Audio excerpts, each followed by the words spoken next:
Hello, beautiful human, and welcome back to Inner Space. I am your host, Danielle YS, the founder of Inner Eye Wellness, an astrobiologist turned grief doula and joy coach, and a lifelong explorer. Inner Space is a place to play, where you are safe to explore all the nooks and crannies of life with curiosity, courage, and compassion, where we can all learn to love the adventure of life and welcome the good, the bad, and the ugly equally, so that we can live with deeper connection, balance, and joy. Let's explore.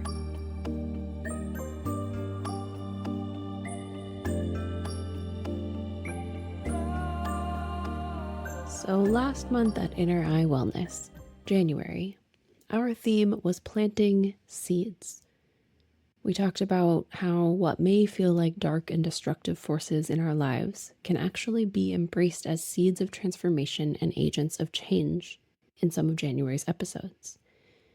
We also discussed the seed of connection, how getting to know and accept our full selves, the parts we like as well as the parts we don't like so much, is the root of being whole.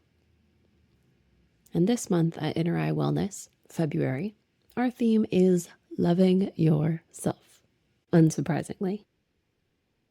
In today's episode, we're going to be talking about openness, non-attachment, and trust in yourself, your path, and life itself, so that you can live a life that you adore. We're talking about evolutionary theories, ancient Indian yoga philosophy, and Mesoamerican Toltec wisdom to shed light on this essential path. Bet you didn't think that you'd ever hear those three things in the same sentence together, let alone the same podcast episode. Have you ever felt like nothing was going your way, only to look back on that time and see in hindsight that it was really a blessing in disguise? Let's journey into inner space together today, right now, to discover why this happens and how we can start seeing more of our blessings as what they really are, the magical and beautiful unfolding of our own unique path. So today, we'll explore 3 different areas of this path. We'll talk about being open to our path and how it may not be what we dreamed or expected it to be, but if we can open to it rather than fight it or lament what could have been, it will assuredly be more magical than you could ever have thought up. Then we'll talk about non-attachments to the fruits of our labor and just focusing on the work that we do, the effort that we put in. And finally, we'll explore trusting that the effort that we put in is enough.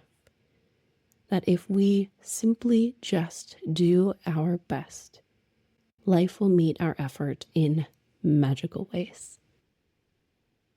So let's dive in. First, let's talk about being open to our path and how our paths, let's face it, may not be what we dream or expect them to be at any stage of our life. But if we open to what's unfolding in front of us, what's really here and not what we think should be here, it will certainly be more magical than you could have ever thought up in 1,000 lifetimes. So when I was in college, I studied astrobiology. I took a lot of biology classes. Specifically, my evolution class was incredibly interesting. We learned about all these different evolutionary theories over time. And more importantly, over time, as one theory comes and goes, we take from each theory what makes sense, what is continuing to be supported in the scientific research, and leave behind what doesn't.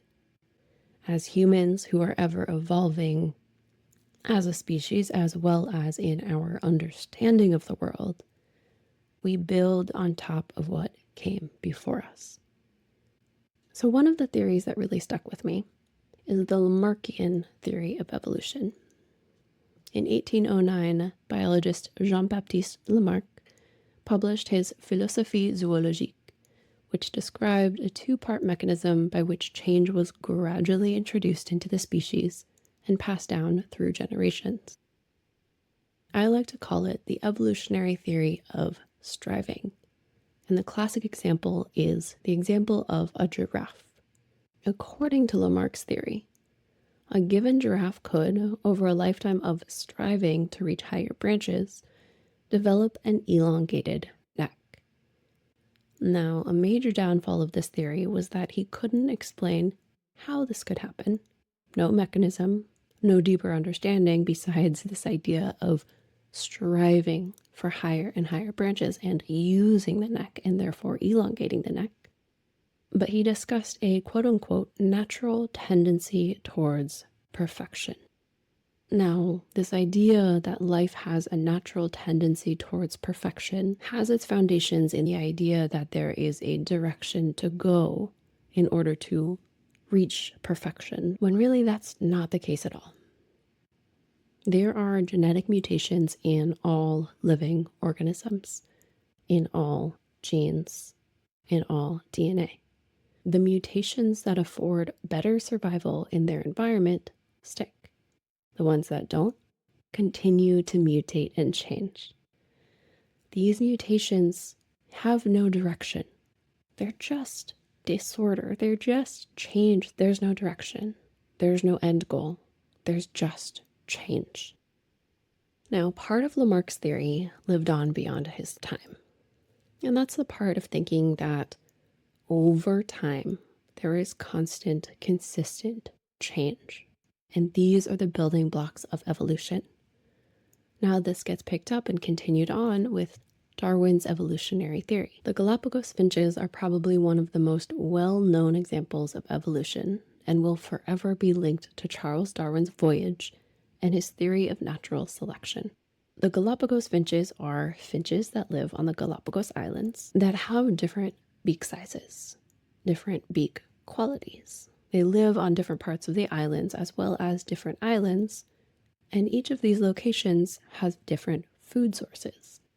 Now, with their diversity of bill sizes and shapes, each species has adapted to a specific type of food that's available. The ground finch has a thick beak adapted to feeding on a variety of crunchy seeds and arthropods.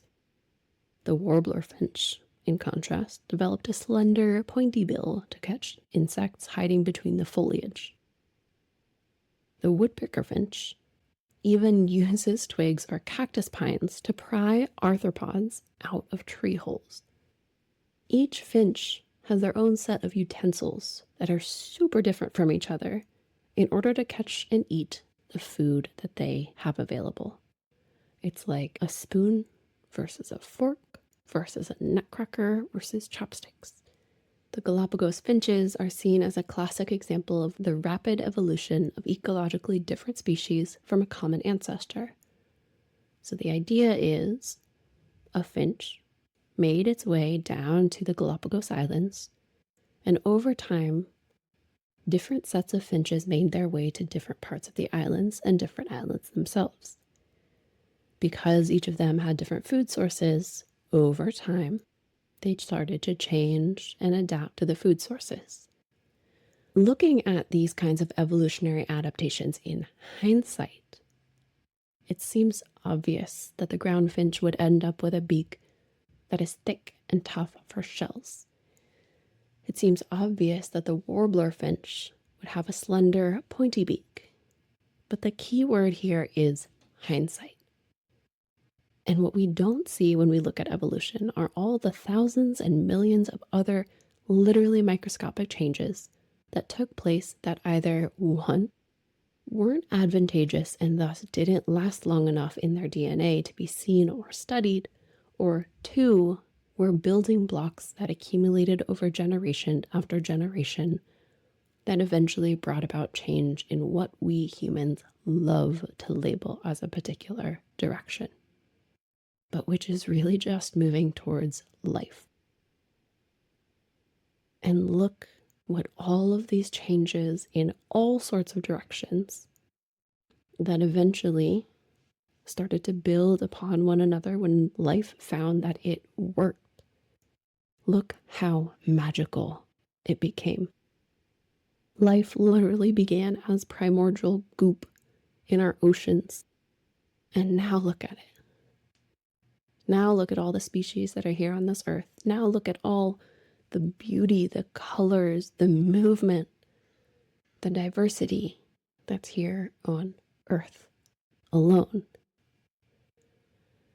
Now, as we go through our own evolution, it's really easy to not be open to these changes that we experience that seem like they're going in the wrong direction. Specifically for me, as a grief doula and a joy coach now, I could choose to look back at the previous 10, 20, 30 years of my life and lament the end of my path into science and towards the stars, aiming to be an astronaut. Or I could see my path as my own entirely unexpected and magical evolution, changing in incredible ways that I never would have dreamed of, and pulling in parts of my previous life to support and expand who and what I am now. In university, I studied to become an astronaut, studying astrobiology and working at NASA. After university, I switched. I changed to software engineering and went to a boot camp, thinking that I wanted to get a PhD in genomics and needed to know how to code, but also wanting to let my creative side free by building software applications and websites that were beautiful. After boot camp, I moved to California, joined an AI company designing and building prototype enterprise AI applications, and then managing a team of 14 software engineers. After I finished in my first corporate job, I left to build my own company in wellness and personal transformation as a grief doula and joy coach. Looking at these things, they feel kind of like primordial goop. It seems like there's not much of a through line. And it would be really, really easy for me to say, I wasted a lot of time. Things didn't turn out how I wanted them to. I let go of my dream of becoming an astronaut. What are the next 10 years going to look like? The next 20 years going to look like, where I still don't know where I'm going. At every step of the way, I also experienced little griefs, having these thoughts that I was wasting time, not doing what I was supposed to be doing, not going in the direction I was supposed to be going, grieving what could have been, letting go of my dreams to go to the stars, to play in a sea of genomic data, to build software that's changing the world. Every step of the way, I had a little doubt that I was doing the right thing, especially when I would hear that my path was winding, people asking where I was going with my career, or couldn't make head or tail of my path when they saw my resume. But guess what? Number one, it doesn't matter what anyone else thinks. And number two, I have always been amazed at how my previous lives show up in surprising and delightful ways. And in hindsight, again, it seems so obvious, or rather, elegant. My first time in corporate, in the working world, I was young, I was timid, I wanted to make a good impression, and I didn't want to get yelled at. Our CEO was a very strong character. He always asked piercing questions. I remember my first 3 months on the job, we had an all hands. He did this thing where he asks, okay, whoever wasn't here at the previous all hands, whoever joined since the last all hands, stand up, tell us who you are. My heart stopped. I was terrified because I knew I had to stand up and tell everybody who I was, including that CEO. And I did it. And when it got to my turn, I said, I'm Danielle Youngsmith. I went to school in New York City at Barnard College of Columbia University. I studied astrobiology. He said, stop. You studied biology? I said, astrobiology, but yes. And he looked at me in the eyes and said, I have a job for you.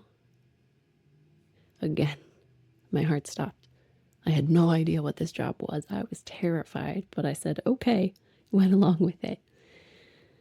And over the next month, I helped to ghostwrite a chapter in his book about digital transformation that was all about evolution and biology, all about the stuff that I'm talking about with you right now that I learned in my evolution class in college studying astrobiology that I thought that I had left behind. And now I can say that I've written a chapter in one of the world's leading AI books. And it's about evolutionary theory and biology. I get to talk about my geek stuff in other areas of geekdom, just like I'm doing right now. On a podcast for wellness and self-exploration, I'm talking about artificial intelligence and evolutionary theory. I get to come back to different parts of my path every single day.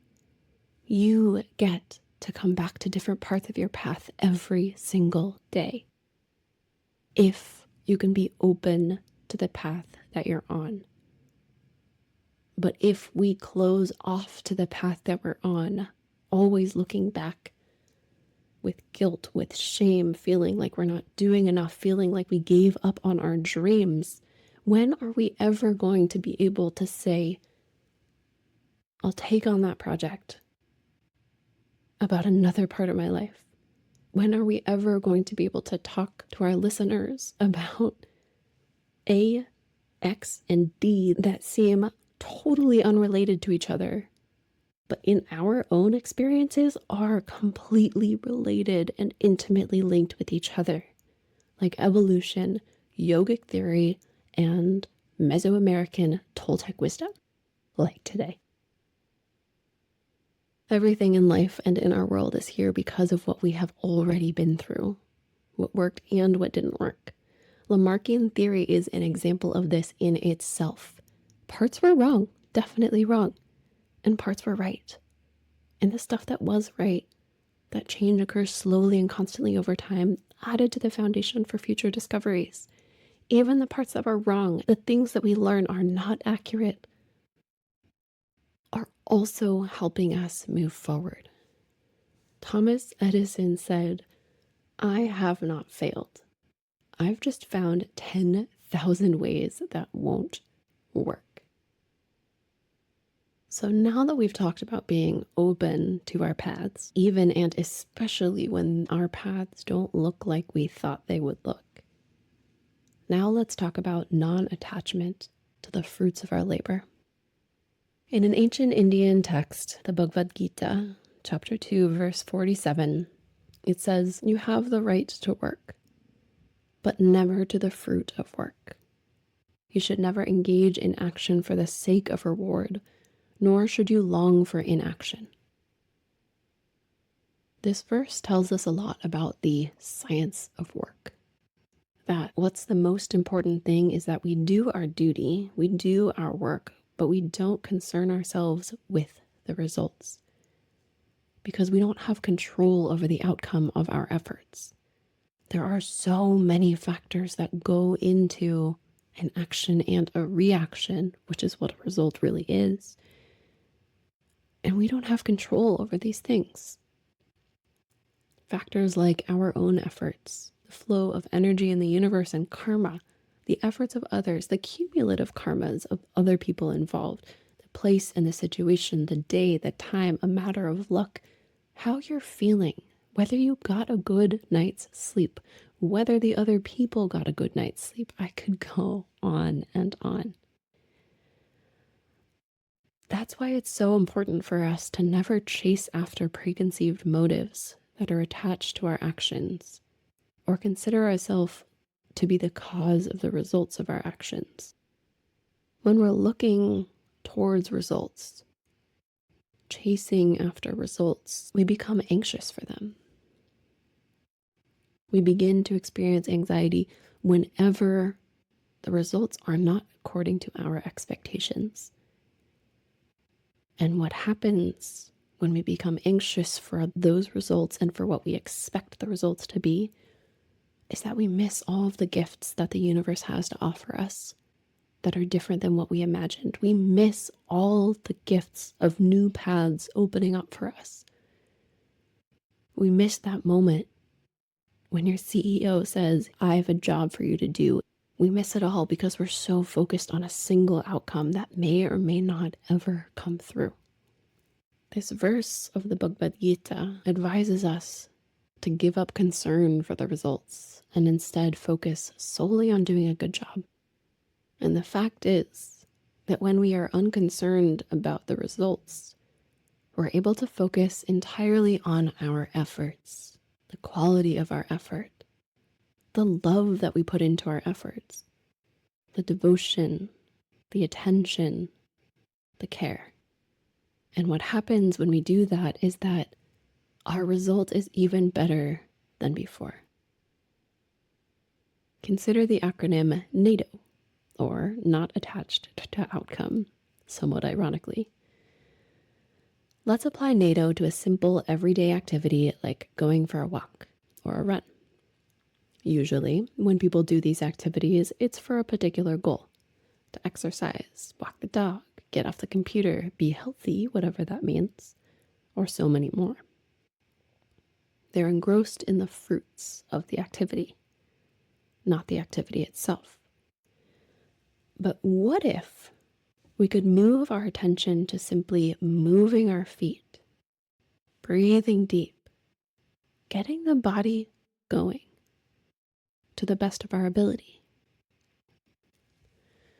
This simple act of shifting focus turns what can be a chore into an experience of being alive, and enjoyably so.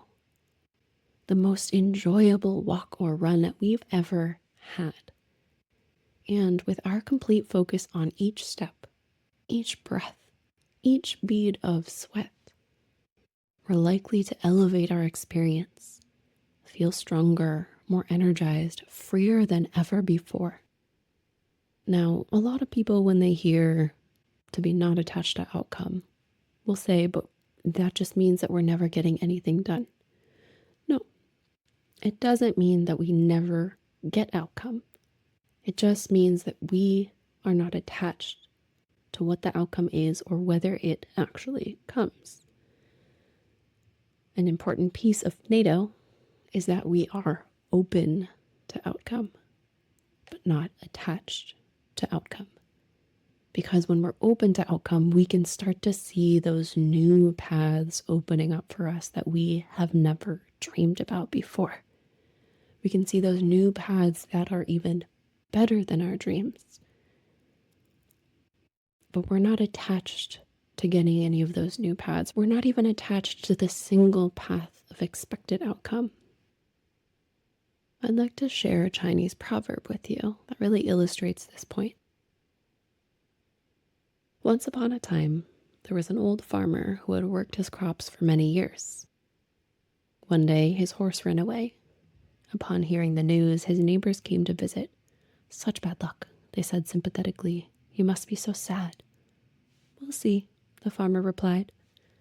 The next morning, the horse returned, bringing with it 2 other wild horses. How wonderful, the neighbors explained. Not only did your horse return, but you received 2 more. What great fortune you have. We'll see, answered the farmer. The following day, his son tried to ride one of the untamed horses, was thrown and broke his leg. The neighbors again came to offer their sympathy on his misfortune. Now your son cannot help you with your farming, they said. What terrible luck you have. We'll see, replied the old farmer. The following week, military officials came to the village to conscript young men into the army. Seeing that the son's leg was broken, they passed him by. The neighbors congratulated the farmer on how well things had turned out. Such great news, you must be so happy. The man smiled to himself and said, once again, we'll see.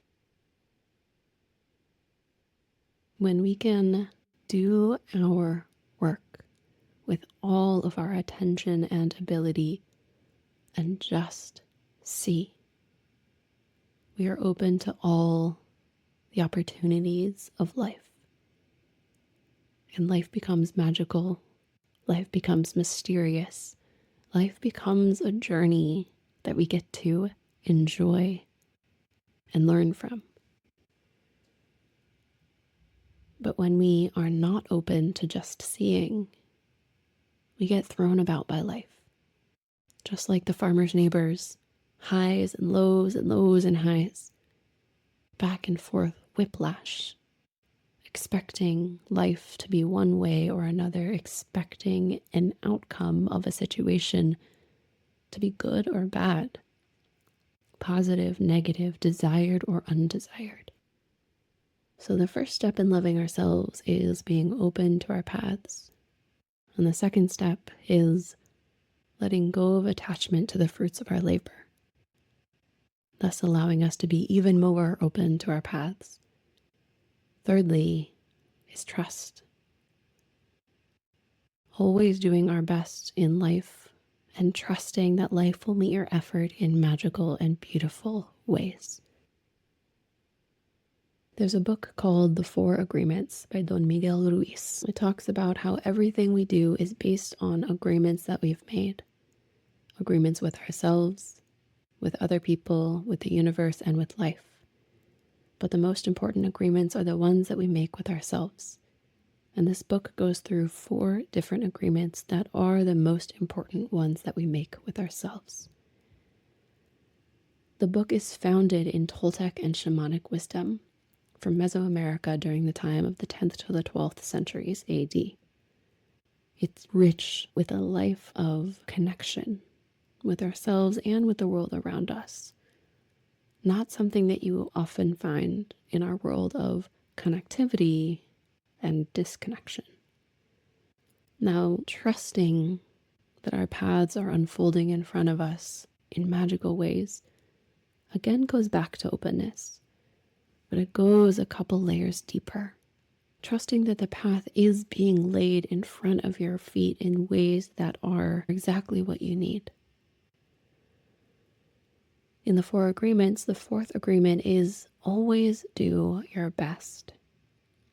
When we can let go of attachment to the fruits of our labor and just focus on the work itself, the labor itself, we can focus on always doing our best. In the 4 agreements, Don Miguel Ruiz says, under any circumstance, always do your best. No more and no less. Keep in mind that your best is never going to be the same from one moment to the next, though. Everything is changing all the time. Sometimes our best will be high quality and other times it will be not as good, and that's okay. When we wake up refreshed and energized in the morning, our best is better than when we're tired at night. Our best is different when we're healthy as opposed to sick.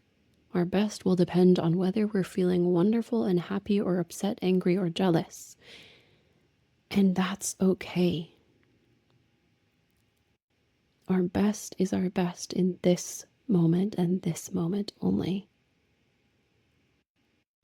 Which also allows us to be even more open to our paths unfolding in front of us, allowing us to be upset, allowing us to be tired without judgment. Because when we do our best in any circumstance in our lives, it doesn't matter if we're sick or tired. If we just do our best, there's no way that we can judge ourselves. And if we don't judge ourselves, there's no way that we're going to suffer from guilt, blame, or self-punishment. Because by always doing our best, we break a spell that we've been under, telling us that we need to do more, do better. So there's a story that Don Miguel Ruiz tells in this chapter. And the story goes like this. There was a man who wanted to transcend his suffering, so he went to a Buddhist temple to find a master to help him. He went to the master and asked, "Master, if I meditate 4 hours a day, how long will it take me to transcend?" The master looked at him and said, "If you meditate 4 hours a day, perhaps you will transcend in 10 years. Thinking he could do better, the man said, "Oh, master, what if I meditated 8 hours a day? How long will it take me to transcend?" The master looked at him and said, "If you meditate 8 hours a day, perhaps you will transcend in 20 years. But why will it take me longer if I meditate more? The man asked. The master replied, you are not here to sacrifice your joy or your life. You are here to live, to be happy and to love. If you can do your best in 2 hours of meditation, but you spend 8 hours instead, you will only grow tired, miss the point, and you won't enjoy your life. Do your best, and perhaps you will learn that no matter how long you meditate, you can live, love, and be happy. So it's in this letting go of control, letting go of that drive to do everything and better and better and better, letting go of attachment to a planted seed bearing fruit, and begin opening our hearts, our eyes, our ears, our 5 senses to what is sprouting now and what was planted long ago. That we find true love for ourselves. It is when we follow these 3 ways that we can truly walk our path, finding openness to our path that may not be what we dreamed or expected, but certainly it is more magical than we could have ever thought of, like evolution. It is with non-attachment to the fruits of our labor that we are told we can do through the Bhagavad Gita. It is through trusting that our path is unfolding as it needs to and always doing our best. Like Don Miguel Ruiz says in The 4 Agreements, that we can really start living our lives and loving our lives and ourselves. And our homework for this episode is to start letting go of control and attachment to the planted seeds bearing fruit, and begin opening our hearts, our eyes, our ears, our senses to what is sprouting now. Dear explorer, thank you for journeying into inner space with me today. To learn more about the topics covered in this episode, check out the show notes below. Know when new episodes hit your headphones by subscribing to Inner Space wherever you get your podcast fix. Keep the conversation going and connect with like-hearted individuals by heading over to our online community, The Lampposts of Inner Eye, where each of us is learning, just like you, how to rekindle our own flame. Join us at community.innereye.org. That's community.inner-i.org. I'm Danielle YS, and until next time, dear explorer, keep looking in.